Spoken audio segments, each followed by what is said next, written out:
የሕይወት ሜዳ ገደላ ገደል የታለፈበት የሚረሳ አይደል።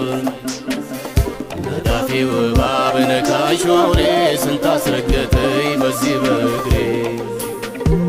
የሰማይ አምላክ አቤት ምሕረቱ ማድረግ ይችላል ደካማን ብርቱ። በሱ ሆናችሁ ያያችሁ ብዙ በእልልታ ሆታ ምስጋናን አብዙ። ጌታ ኢየሱስ መድኃኒቴ መካሪ ወንድም ወላጅ አባቴ የሆነልኝ ሁሉ በሁሉ ቆርቆሮኛ ያውቅ ጠባይ አመሉ። ጣቱን በመያዝ ዳዴ ተምሬ ቆሜ ለመሄድ ሆኖልኝ ዛሬ የጥንቱ አምላክ የልጅን